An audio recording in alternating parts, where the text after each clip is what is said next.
സങ്കടങ്ങളും വിഷമങ്ങളും കഷ്ടപ്പാടും ഒക്കെ ഈ സ്ത്രീകൾക്ക് മാത്രമേ ഉള്ളൂ. അപ്പോൾ അവരുടെ കൂടെ നിൽക്കുന്ന പുരുഷന്മാർക്ക് ഈ ബുദ്ധിമുട്ടുകളൊന്നുമില്ലേ? പുറത്തു പോയി ജോലി ചെയ്യുന്ന പുരുഷന്മാരൊക്കെ എപ്പോഴും ഹാപ്പി ആണെന്നാണോ? ഇങ്ങനെ നമ്മുടെ വീഡിയോ ഒക്കെ കാണുമ്പോൾ ഒരുപാട് പുരുഷന്മാർ ചിന്തിക്കുന്നുണ്ടാവും, അവരെ സപ്പോർട്ട് ചെയ്ത് സംസാരിക്കാൻ ആരുമില്ലല്ലോ എന്ന് ചിന്തിക്കുന്നുണ്ടാവും അല്ലേ? ഞാൻ എന്തുകൊണ്ടാണ് കൂടുതൽ സ്ത്രീകളെ പറ്റി പറയുന്നതെന്ന് അറിയാമോ? സ്ത്രീകളുടെ സങ്കടങ്ങൾ എന്തുകൊണ്ടാണ് കൂടുതൽ പറയുന്നതെന്ന് അറിയാമോ? ഇതിനർത്ഥം പുരുഷന്മാർക്ക് സങ്കടമില്ല, വിഷമമില്ല, അവരുടെ ലൈഫ് ഭയങ്കര സ്മൂത്താണ്, ഈസിയാണ്, ഹാപ്പിയാണ് എന്നൊന്നുമല്ല. സ്ത്രീകളെ സംബന്ധിച്ചിടത്തോളം പുരുഷന്മാർക്ക് ഒരുപാട് ഓപ്ഷൻസ് കിട്ടുന്നുണ്ട് എന്നുള്ളതാണ്. ഞാൻ ഈ അടുത്ത് ഫേസ്ബുക്കിലൊരു പോസ്റ്റ് കാണാനിടയായി കേട്ടോ. വളരെ മനോഹരമായിട്ടൊരു സ്ത്രീയുടെ ലൈഫിനെ കുറിച്ചിട്ട് ഒരാൾ എഴുതിയിട്ടുള്ളതാണ്. എനിക്ക് നന്നായിട്ട് ഇഷ്ടമായി കേട്ടോ. എന്തുകൊണ്ടാണ് കേരളത്തിലെ സ്ത്രീകൾ എപ്പോൾ ഇത്രയേറെ കഷ്ടപ്പെടേണ്ടി വരുന്നത് എന്ന് പറഞ്ഞിട്ടുള്ള ഒരു പോസ്റ്റായിരുന്നു കേട്ടോ. കേരളത്തിൽ മാത്രമല്ല, ഒരുപാട് സ്ഥലങ്ങളിൽ ഇങ്ങനെ സ്ത്രീകൾ കഷ്ടപ്പെടുന്നുണ്ട്. കാരണം സ്ത്രീയും പുരുഷനും എന്നൊക്കെ പറയുന്നത് ഓരോ ജീവനാണല്ലേ. ഓരോ ജീവനും ലൈഫിൽ ഒരേ ഇമ്പോർട്ടൻസ് തന്നെയാണ് ഉള്ളത്. കാരണം ഈ ലോകത്ത് ഏറ്റവും ഇമ്പോർട്ടൻ്റ് ആയിട്ടുള്ളതും ഒരു ജീവൻ തന്നെയാണ്. കാരണം നമുക്ക് ഒരിക്കലും തിരിച്ചെടുക്കാനാവാത്തതും നഷ്ടപ്പെട്ടു പോയ ഒരിക്കലും തിരിച്ചു കിട്ടാത്തതുമായിട്ടുള്ളത് ജീവൻ തന്നെയാണല്ലോ. അപ്പോൾ അതിൻ്റെ വില വളരെ കൂടുതൽ തന്നെയാണ്. പക്ഷേ എന്നിട്ടും വീട്ടമ്മയായിട്ട് ഇരുന്നാൽ പോലും രാവിലെ മുതൽ വൈകുന്നേരം വരേക്കും എന്താണ് നാളെ പ്രിപ്പയർ ചെയ്യേണ്ടത്, എന്താണ് നാളെ ഹസ്ബൻഡിനും കുട്ടിക്കും വീട്ടിലുള്ളവർക്കും വേണ്ടി ചെയ്യേണ്ടത് എന്ന് ഓരോ നിമിഷവും ആലോചിച്ച് ജീവിക്കുക. രാവിലത്തെ ബ്രേക്ക്ഫാസ്റ്റ് തന്നെ എത്ര ഹെവിയാണ്, ഉച്ചക്കത്തെ ലഞ്ച്, രാത്രിയത്തെ ഡിന്നർ, ഇതിൻ്റെയൊക്കെ മെനു ആലോചിച്ചാൽ തന്നെ ശരിക്കും പറഞ്ഞാൽ ഒരു സ്ത്രീ എത്രമാത്രം അടുക്കളയിൽ കഷ്ടപ്പെടുന്നുണ്ട് എന്നുള്ളത് മനസ്സിലാവും കേട്ടോ. പറയുമ്പോൾ വളരെ സിമ്പിളാണെന്ന് തോന്നുകയും ചെയ്യും. സാധാരണ വിദേശ രാജ്യങ്ങളിലൊക്കെ ശരിക്കും ബ്രെഡൊക്കെ കഴിച്ചിട്ട് പോകുന്ന അവർക്ക് നമ്മളെ നാട്ടിലെ ആൾക്കാരെക്കാളും എന്താ പറയുക, ആരോഗ്യം വെച്ച് നോക്കിയായാലും ഫിറ്റ്നസ് വെച്ച് നോക്കിയാലും ഒക്കെ അവർ നമ്മളെക്കാളും വളരെ ബെറ്ററായിട്ട് തന്നെയാണ് ജീവിക്കുന്നത്. അപ്പോൾ നമ്മൾ ഇത്രമാത്രം തിന്നിട്ട് എന്താണ് കാര്യം എന്ന് പറഞ്ഞിട്ടുള്ളൊരു പോസ്റ്റായിരുന്നു. ഏകദേശം ഞാൻ ചുരുക്കി പറഞ്ഞതാണ് കേട്ടോ. അത്രയേറെ ഒരു പെണ്ണ് ഒരു അടുക്കളയിൽ തൻ്റെ ലൈഫ് ഹോമിച്ചിട്ട് അവസാനം കേൾക്കുന്നത് നീ എന്താണ് ചെയ്തത്, നിൻ്റെ കഴിവ് എന്താണ് നീ പ്രൂവ് ചെയ്തതെന്നാണ്. ഈ അടുക്കളയിൽ നിന്ന് പുറത്തിറങ്ങിയിട്ട് വേണ്ട ഒരു സ്ത്രീ എന്തെങ്കിലും പ്രൂവ് ചെയ്യാൻ എന്നതായിരുന്നു അതിൻ്റെ ഒരു സാരാംശം. ഓക്കെ, എനിക്ക് വളരെ അത് ടച്ച് ചെയ്തു കേട്ടോ.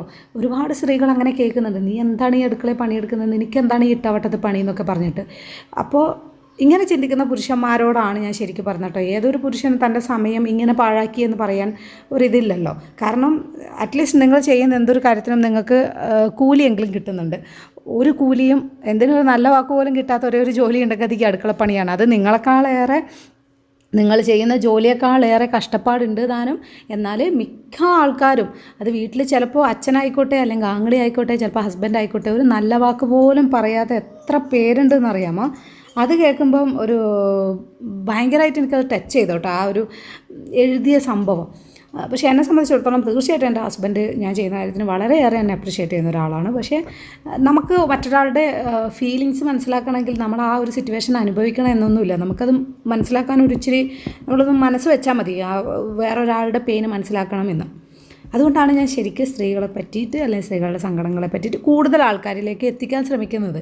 ഞാനീ പറയുന്നത് കൊണ്ട് ഒരിക്കലും ഈ സമൂഹം തിരുത്തപ്പെടുമെന്നൊന്നും ഞാൻ വിശ്വസിക്കുന്നില്ല. പക്ഷേ ഒരാളെങ്കിലും മാറി ചിന്തിച്ചിരുന്നെങ്കിൽ എന്ന് ആഗ്രഹിച്ചിട്ടാണ് അങ്ങനെയൊന്ന് ചെയ്യുന്നത്. ചിലപ്പോൾ ഒരു ലക്ഷക്കണക്കിന് ആൾക്കാരിൽ ഒരാൾക്കെങ്കിലും ഒരു ചേഞ്ച് വന്നിട്ടുണ്ടെങ്കിൽ അതൊരു വലിയ അച്ചീവ്മെൻറ്റ് തന്നെയാണ്. കാരണം ഈ ഒരു അവരുടെ വൈഫ് തീർച്ചയായും ആ മാറ്റത്തിൽ എത്രയേറെ സന്തോഷിക്കുന്നുള്ളത് നമുക്ക് ചിന്തിക്കാനും പറ്റും അല്ലേ?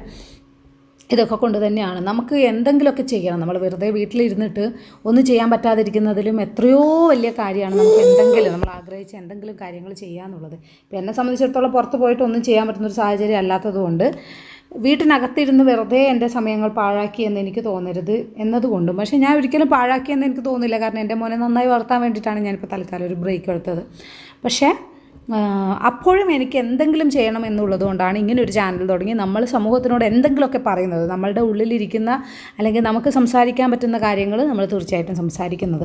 അറ്റ്ലീസ്റ്റ് ഒരു സ്ത്രീ അങ്ങ് മാറി ചിന്തിക്കട്ടെ, ഞാൻ ആരുടെ അടിമയല്ല, എനിക്കും എന്താ പറയുക, സ്വപ്നങ്ങൾ, ചിന്തകൾ, ആഗ്രഹങ്ങളും ഒക്കെ ഉണ്ടെന്ന് ഓരോ സ്ത്രീയും ചിന്തിക്കട്ടെ എന്ന് വിചാരിച്ചിട്ട് തന്നെയാണ് കേട്ടോ. തൻ്റെ വളർച്ചയ്ക്കൊപ്പം തൻ്റെ സന്തോഷങ്ങളോടൊപ്പം ചേർത്ത് പിടിക്കുന്ന, സ്വന്തം ഭാര്യയെ ചേർത്ത് പിടിക്കുന്ന ഒരുപാട് ഭർത്താക്കന്മാർ ഇന്നുണ്ട് കേട്ടോ. പണ്ടത്തേക്കാളും ഇന്ന് ആ ഒരു കാര്യത്തിൽ വളരെ ബെറ്ററാണ്. അപ്പോൾ അങ്ങനെയുള്ള ഭർത്താക്കന്മാരോട് തീർച്ചയായിട്ടും റെസ്പെക്റ്റ് തന്നെയാണ്. ശരിക്കും പറഞ്ഞാൽ റെസ്പെക്റ്റ് തോന്നേണ്ട കാര്യമൊന്നുമില്ല. അത് അവരുടെ ലൈഫിന് വേണ്ടിയിട്ട് അവർ ഒരാളെ കൂടെ കൂട്ടിയതാണ്. അപ്പോൾ അതിൽ റെസ്പെക്റ്റ് എന്ന് പറയേണ്ട കാര്യമൊന്നും സത്യം പറഞ്ഞാൽ ഇല്ല. അവരവരുടെ ലൈഫ് ഭംഗിയായി ജീവിക്കുന്നു എന്ന് മാത്രമേ അതിൽ പറയേണ്ടതായിട്ടുള്ളൂ. അതിന് റെസ്പെക്റ്റ് തോന്നേണ്ട കാര്യവും ഇല്ല സത്യം പറഞ്ഞാൽ, അല്ലേ? കാരണം അവനവൻ്റെ ലൈഫിൽ കൂടെ കൂടിയ ആളെ ശരിക്കും ഒരു അടിമയായിട്ട് കാണാതെ സ്വന്തം ഭാര്യയാണ്, സ്വന്തം കൂട്ടുകാരിയാണ്, എന്താ പറയുക, ഒരു പാർട്ട്ണർഷിപ്പാണെന്ന് മനസ്സിലാക്കുക. അത്രയേ ഉള്ളൂ. ഇത് തന്നെയാണ് എൻ്റെ വീഡിയോയിൽ ഞാൻ ഉദ്ദേശിക്കുന്നത് കേട്ടോ. അതുകൊണ്ടാണ് സ്ത്രീകളെ പറ്റി എത്ര പറഞ്ഞാലും എനിക്ക് മതി വരാത്തതും. കാരണം ഇത്രയും റെസ്പെക്റ്റ് തോന്നേണ്ട ഒരു ലൈഫ് എന്ന് പറയുന്നത് മറ്റൊന്നുമില്ല.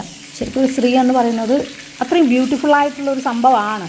ആ സ്ത്രീയെ ബ്യൂട്ടിഫുള്ളായിട്ട് നിലനിർത്തണമെങ്കിൽ തീർച്ചയായിട്ടും ആ ഫാമിലിയിലുള്ളവർക്കും പ്രത്യേകിച്ച് ഹസ്ബൻഡിനും വലിയൊരു റോൾ തന്നെയുണ്ട്.